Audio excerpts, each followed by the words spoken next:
Dan Hurley calls out the soft media. We're almost positive he's not talking about us. You're locked on.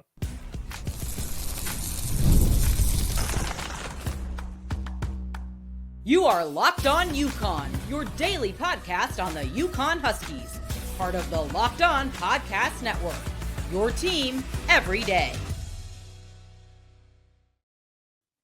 Thanks for making Locked On UConn your first listen every day. We are free and available wherever you get your podcasts and on YouTube, part of the Locked On Podcast Network, your team every day. Before we dive into today's show, just want to take a moment to say how thankful we are for all of you.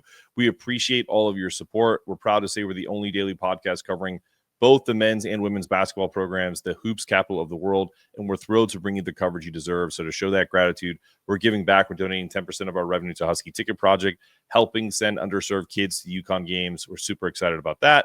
If you're enjoying the show, take a moment to subscribe, follow, and leave a review wherever you listen. Thanks again for making Locked On UConn your first listen every day. Today's episode is brought to you by our good friends at Game Time. Download the Game Time app, create an account, and use the code LOCKEDONCollege for $20 off your first purchase. All right.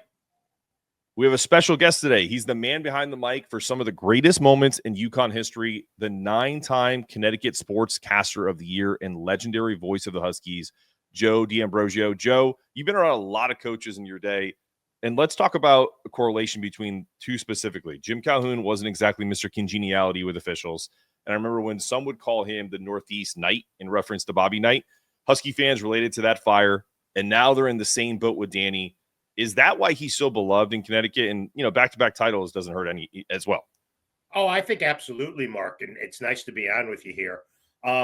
Yeah, I mean, Jim had a fiery temper. I think he got ejected from 5 games during his 26 years at UConn, which other than or however long it was, other than at Bob Knight, I don't think many coaches got ejected that much.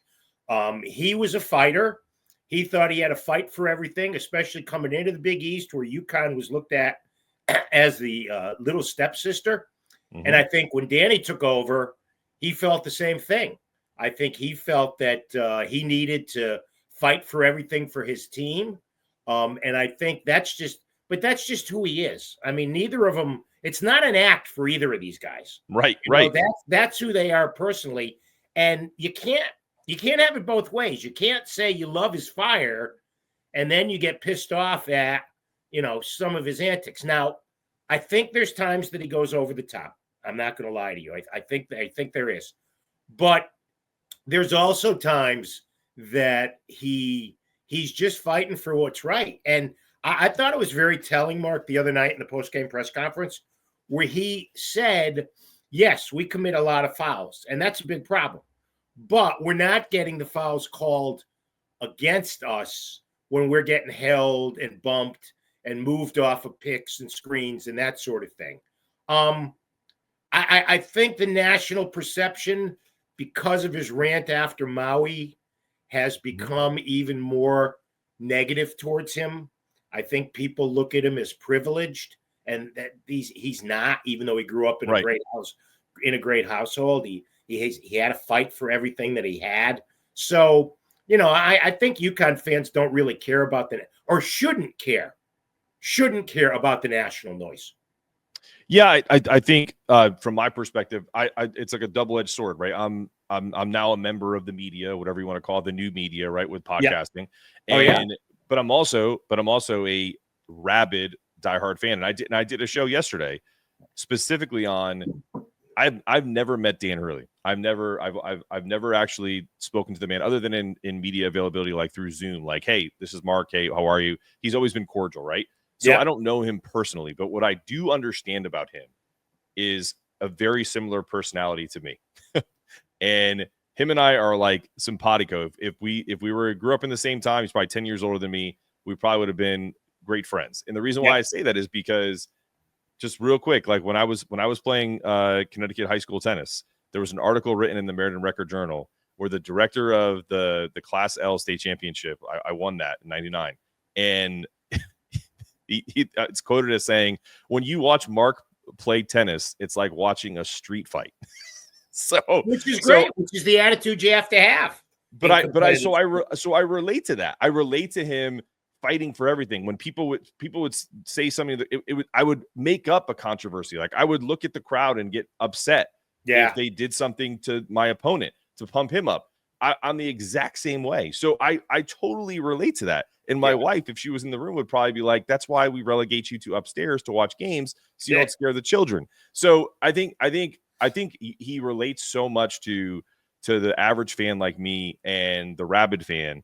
But also, I think he has a great point, which is this isn't new.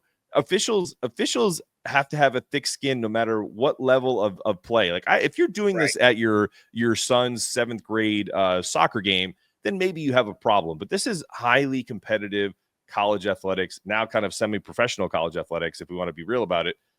These guys are fighting for their jobs and their livelihood. Like, can you explain there's a difference there? Like, I think if a CYO ball coach is losing his mind, you might have an issue. But if it's a college coach, do we kind of, are we a little too soft right now? Is that because he talked about that in an interview that he did with 24/7? I'm not sure we're soft. I will say this. I think the other night the officials gave him a lot of rope. Sure. And I think I worry for the team's sake and for his that they're going to run into an official somewhere in an important situation who's not going to give him that rope. As good as Kamani and Luke and Tommy are, you don't want your head coach getting kicked out of a big game. Sure. And I think he's got to be cognizant of that fact. I think he's got to be cognizant of that fact. But I think in Jim's day, you had veteran officials who had a thick skin. You had Jim Burr, you had John Cal, you had Timmy Higgins. You had guys of that ilk.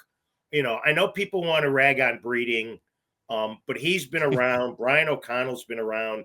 But there aren't, Jeff Anderson's been around, but there aren't as many guys like that anymore.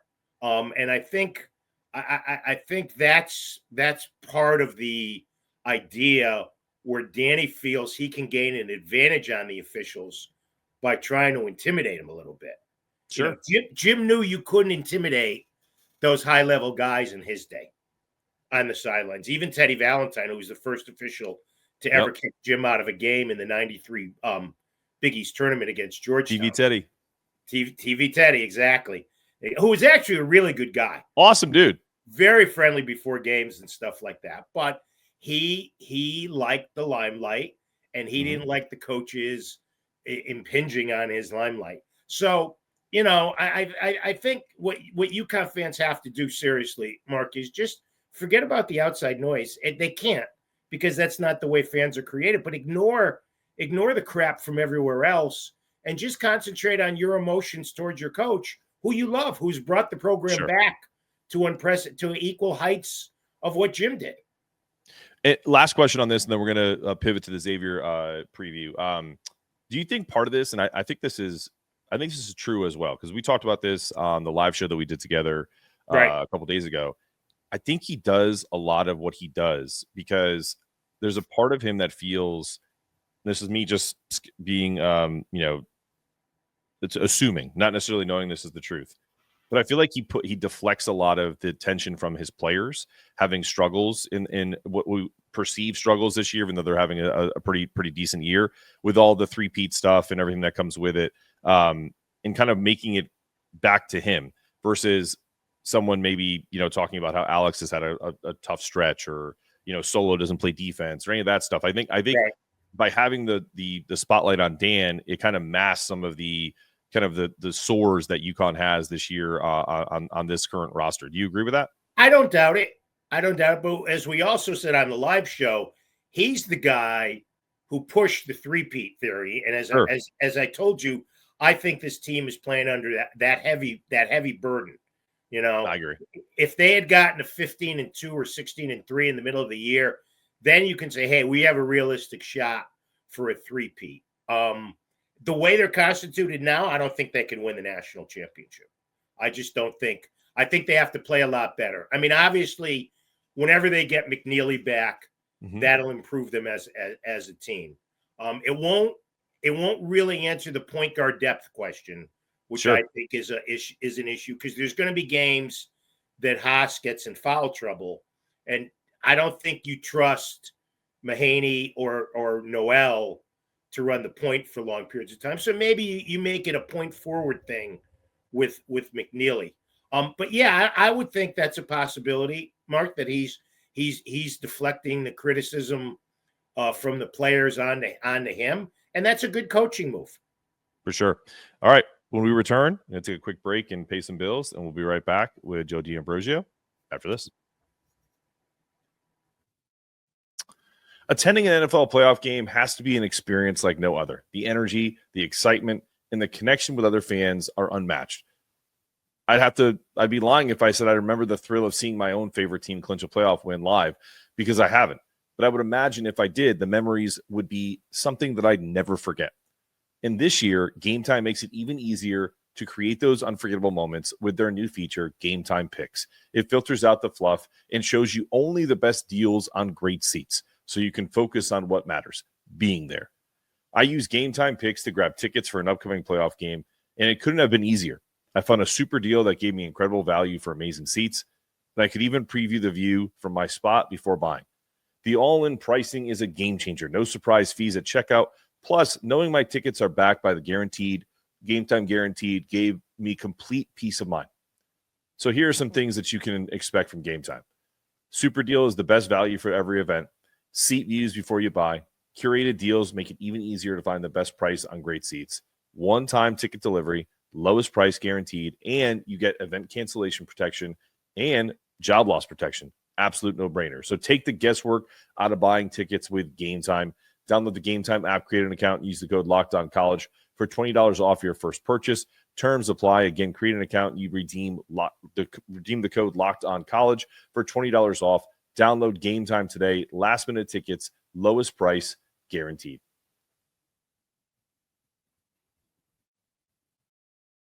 All right, we're back on Locked On UConn with the voice of the Huskies, Joe D'Ambrosio. Really appreciate you being with us, my friend. All right, so this Xavier game is interesting, and the reason why I say that is it's on the road, in the good old state of Cincinnati, city of Cincinnati. It's a quad one game. This is a team that's 53 in the net, 45 in Ken Palm. So this is not a pushover. We're not playing DePaul, and this team came into the XL Center a couple weeks ago and put the scare of a lifetime into Husky fans by shooting like they were the Celtics from last year's NBA playoffs. Right. So they have talent, and I don't expect that the guy Maddox, who had the game of his life, to go off because he hasn't done anything since that game. But you never know against the Huskies, right? You know, right. you get a bench guy to go crazy. What do you see in this game? It's a big opportunity for this team to get a quad one win under their belt and try to improve seeding. What are your thoughts?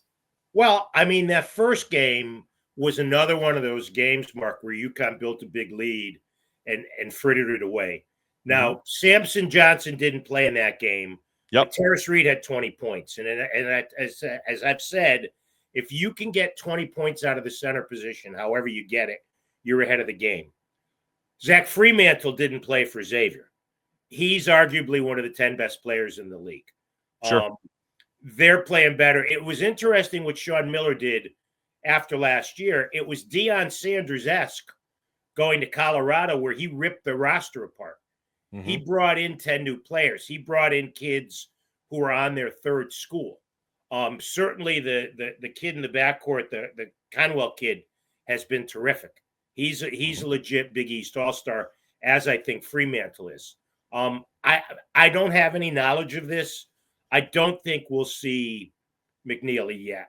I think with DePaul coming up on Wednesday, which should be a walkover at the XL, if you can get Liam back for the big game next Saturday at Marquette and have him be 100% healthy, I think that would be optimum. You've got Johnson back. Obviously, Ball comes off a big game. Caravan comes off a really good game. You pretty much know what you're going to get with Diarra on an every game basis. He might have a game where he's a little over his numbers or a little under. Again, to me, the question is, the unknown factors. What does Jalen Stewart give you? What does Jaden Ross give you? What, if anything, can you get from Mahaney? Right. I think on the road, and this is going to sound stupid because they've been in foul trouble, you're more prone to foul trouble, right? So I think a lot of it's going to depend on who's got the whistle on Saturday night. It's going to be Saturday night, 8:00, Cintas Center. It's going to be a whacked atmosphere. It's probably it certainly will be. It's probably going to be the toughest atmosphere UConn will play in until they go to Creighton. I agree. First off, it's really cold everywhere in the country right now. Right. People are probably holed up drinking all day and getting, going to the Cintas Center after having their Skyline chili and Skyline chili, by the way, let me just interject here. Oh, Skyline please. Chili, the most overrated food on planet Earth. I will pass that along to a few buddies who I have on the I don't think they're there anymore, but on the Cincinnati coaching staff who fell in love with it. But I would imagine it just I've never had it. You can get it in the supermarket down here, but I've never done it. You know what? It seems like it's an acquired taste, and I didn't realize it's supposed to go on pasta. So yeah, it seems a little weird, but it seems very weird to an Italian. Let me tell you. I'm listening to two Italians here. That seems really weird. Yeah. So for me, I think you're 1,000% right. That place is going to be rocking and rolling. It's a rabid fan base. I didn't realize the kind of that crosstown rivalry between Cincy and Xavier. Like they're in that whole area is insane. So they don't like UConn. I think coupled off of the Dan Hurley comments about referees, they're going to be all over him. Right. Be all over this team. Do you feel like though Dan is doing kind of a classic? Coach K used to do this. Calhoun used to do this, where essentially you're kind of setting up the officials to kind of give you a better whistle by saying all the things that you say in the media, and even saying to them that because he even said the three guys that did the game where they fouled Butler a million times, they're great. He was like, these guys are awesome. Yeah. So it's kind of like a reverse psychology. I agree. I think that might be it. But I think the only problem with that is, depending on who the three guys are, one of them might not take kindly to that. One of them might see through and think, well, he's trying to BS us. I'm not gonna let him do that. But when it comes down to the game itself, I think getting out to an early lead is important on the road because you silence the crowd a little bit. If you can jump out 16-8, 20-10, hit some shots, throw down a dunk, run some fast breaks, force Miller to call an early timeout, then I think you're in good position. If not, and it comes down to the short strokes at the end, I always think the home team has an advantage. They have an advantage on the whistle. They have an advantage on knowing the arena. They have an advantage on the crowd. If I'm UConn, I'd like to see this game pretty well in hand by the under 4 timeout. Because if it's not, then you're playing with fire. I totally agree there. What do you feel about this? Because there plenty of people have asked me this question, either in email form, YouTube comments, all kinds of stuff, social media. The way UConn handles end of game or end of shot clock situations in prior seasons, when you had the Adama Sinogos and you had the Donovan Klingons, and you had a guy like Tristan who could bail you out at the end of shot clock, they don't do enough with the ball. Like Haas is sometimes, unfortunately, in that lonely position of, I got to make something happen because nobody's moving. The ball sticks with this team, but I've also said I feel like they got to start fighting Terrace Reed for these post up positions. Yeah.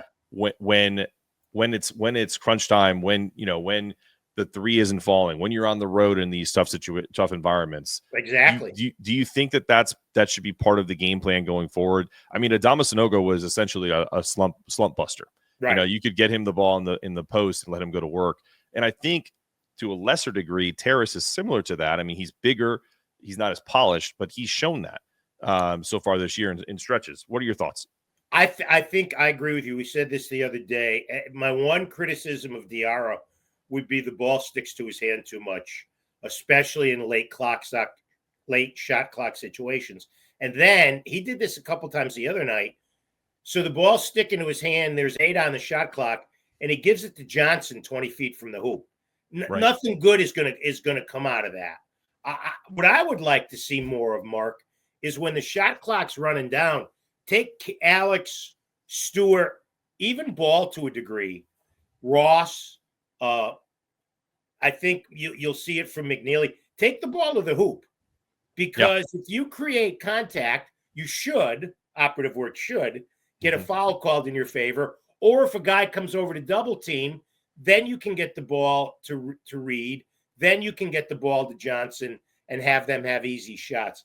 I think the late shot clock situations have not been UConn's friend, and I think Haas has to be a little bit more cognizant of where they are on the shot clock, and not think when they get down to 8 or 7, he can automatically make something happen, because that's not always the case.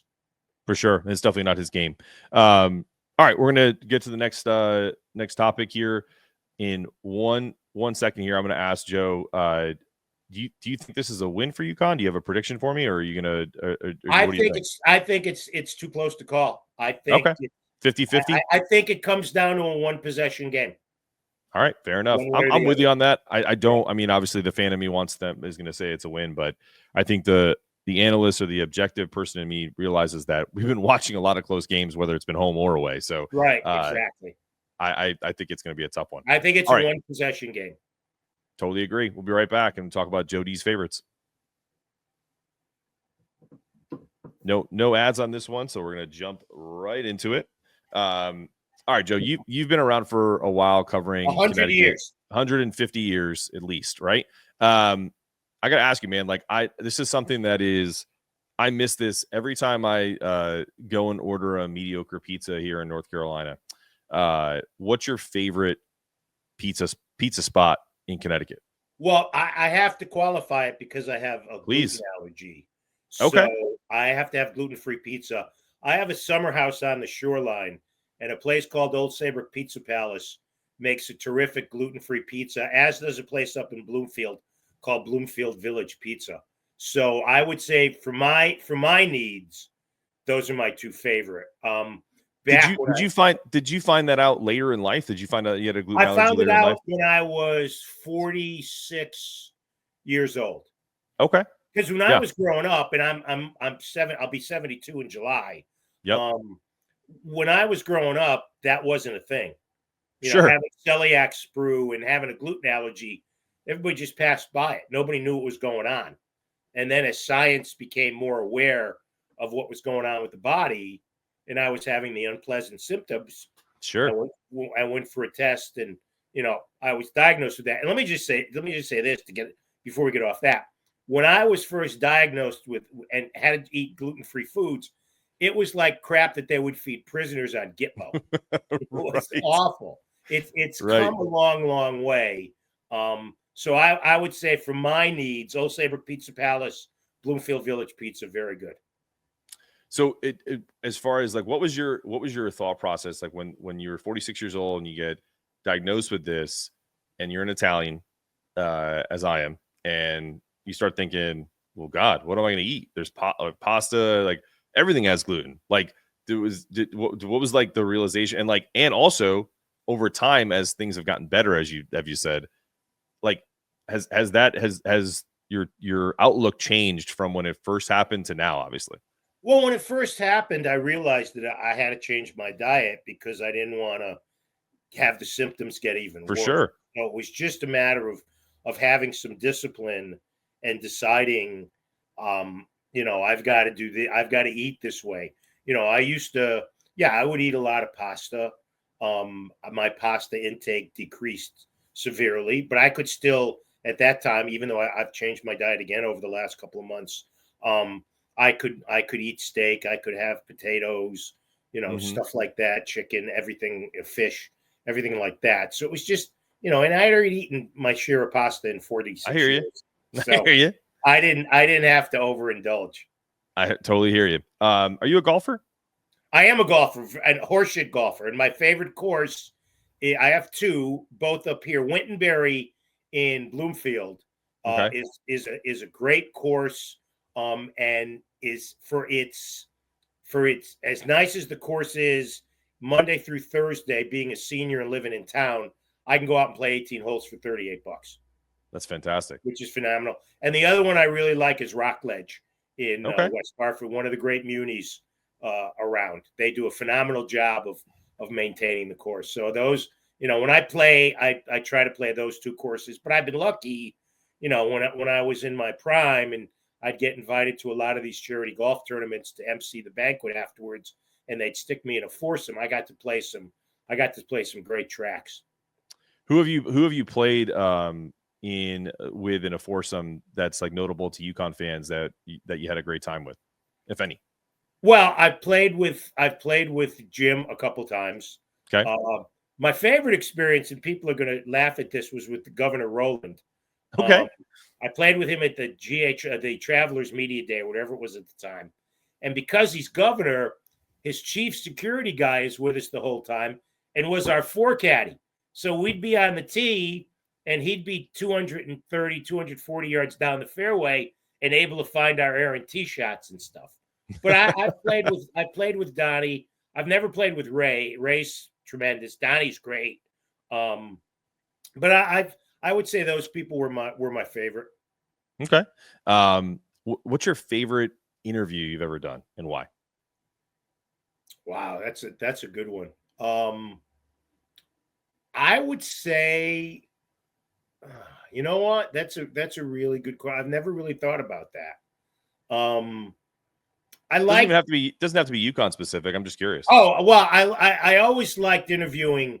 If I didn't do sports, I would have done politics. So I always liked interviewing the governor, interviewing the Hartford mayor. My favorite interaction, though, you'll laugh at this, was Mike Tyson. We were flying home from San Juan, Wayne and I, and we had a long layover in Miami.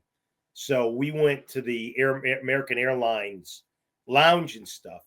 So we're sitting there, and he's on his computer, and I'm listening to music on my phone or some crap like that. And I look, and I said, Wayne, is that Mike Tyson? And with the face tattoo, it wasn't difficult to figure out who it was. So he goes, yeah. So I went up to him, and I introduced myself, and he couldn't have been greater. And we took a picture that I post on Facebook every time he does something. Like before this last fight, I go, here I am telling Mike Tyson, don't do it. Joey Logano was a good interview, too. I liked meeting him at his charity golf tournament and interviewing him. That's awesome. All right. This is a tough one. This is UConn specific. Okay, definitely. But I've asked Ricky Moore this. I've asked a few other UConn notables who have been on the show. This is inspired by the fact that my wife and I bought a minivan when we had our third child. Okay. And so now I have this huge beast that I drive around to bring children all over the place. Nice. You take my Kia Carnival. Okay. And you have to take a road trip, and you're driving, and you could put 4 UConn dignitaries in the car with you, coaches or players. Who are the 4 people you're bringing on your road trip across the country? I'd bring George Blaney so we could talk Yankees. Okay. Love it. I would take Donnie Marshall because he would be fun. Okay. I would take I would take Ryan Boatwright because he's one of my all-time favorite players.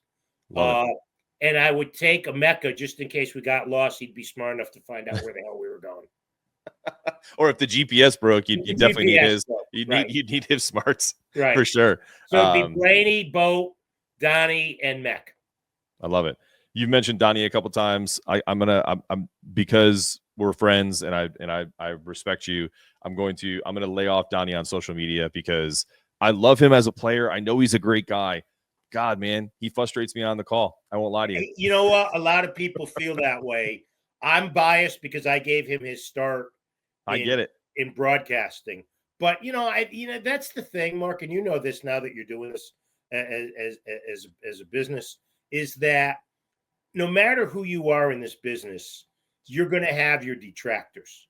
For years, I got crushed on the Boneyard. I never figured out why, but I got crushed to the point where I stopped looking at it. Me too. I stopped looking at it because you know what? I figured there were people in their basement who were making observations about crap they didn't know about. So I never argue with anybody on their opinions about an announcer because it's all subjective. What one person likes, another person doesn't like. So I look at it like this, Joe. When I come up there's a couple games I'll be up at. I'll be out on campus. If he's doing the game, I'd love to introduce myself, and I'll literally bring him in close and be like, "Hey, man, I'm not going to give you any more crap on your calls. Yeah, but can you give us a little bit more love than you do? Like you're one of us." Yeah, that's well, I think, Mark, and you understand this. I think part of it is because he's got a national platform now. It's true. He doesn't want to. He can't seem like he feels. So I think Donnie's got I think anybody in that position has to ride a real fine line as far as showing favoritism. I mean, because in his heart he wants UConn to win because of course he bleeds blue. But when he does the broadcast, he's got to be Switzerland. I get that. I totally do. And like I said, that's where I walk the fine line of being a fan and then also being objective. So the fan in me gets upset. The objective person in me goes, "Come on, Mark, what are you doing?" Anyway, Joe, pleasure to have you on, man. If I come up for anything in the summer, we'll definitely have to get out and play some golf. You got to give me some strokes. That's all. That's fine. We can get a foursome together. We'll play best ball. We're not getting Cully with us, though. I don't think he can. No, he's not allowed to play. No, I don't think so. Mark, this was great. You do a terrific job what you do, and it's a great service to the basketball fans to have a podcast like yours that they can listen to and get some real good information and some opinion. I appreciate you, brother. Well, listen, this has been another episode of Locked On UConn. For the voice of the Huskies, Joe D'Ambrosio, I'm Mark Snetto, asking you to stay locked in, stay connected. Make sure those toughness meters are always rising. And as always, go Huskies. Go Huskies.